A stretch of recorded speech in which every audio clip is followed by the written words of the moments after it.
Welcome and thank you very much for being here with me. And I personally want to thank you for being with us in this journey. So, in this class, we are going to discuss about some of the questions that can be asked from An Apology for Poetry or Defense of Poetry, written by Philip Sidney in 1595. Before I start, if you don't know us, for the newcomers, we are English Career Academy. We provide coaching to Kerala Set, NET, and PSE exams on English literature. And these are the five things we need to know about this. As you know, Shelley is the other author, published the essay, the same title, Defence of Poetry. And as you know, it's a reply to The School of Abuse, written by Stephen Gosson in 1579. I'm sure you know that. And he dedicated that to Philip Sidney. And it's a lengthy essay, and it has a structure, internal structure. It is like an oration, seven-part oration. And Sidney defines poetry as an art of imitation that teaches its audience through delight or pleasure. Poetry is like a speaking picture. In other words, he says the function of poetry is to teach and delight. And finally, Sidney claims that poetry is superior to history and philosophy because it can communicate universal truth more effectively. He says it is more greater to philosophy because early philosophers wrote in poetical language. Now coming on to the first question, what does Philip Sidney call power haters in his defense of poesy? Is it misogynists or misanthropes, misonymous or misomsoi? It is option D, misomsoi. It was a term coined by Sidney. You must be knowing that. In his defense of poetry, which of the following works does Sidney commend as good examples of English poetry?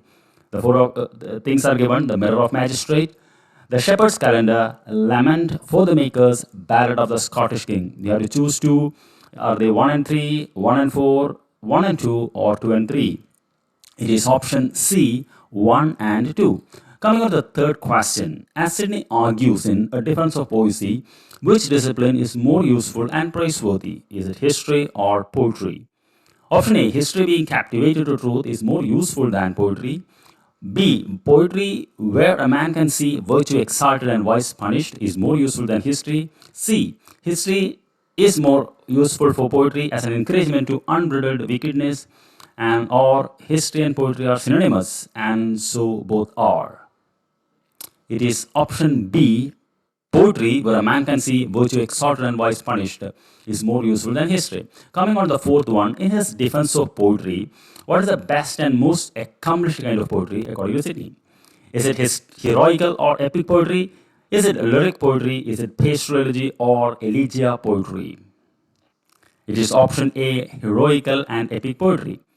Coming on to the fifth question, in the defense of poetry, what did Sidney attribute to poetry? A magical power, a divine power, a moral power, or a realistic power? It is option C, a moral power whereby poetry encourages the reader to evaluate virtuous models. Coming on to the next question, according to Sidney, what is the primary purpose of poetry? You got it? It is option B, teach and delight. Coming on to the seventh question, what does Sidney refer to poets in the defense of poetry?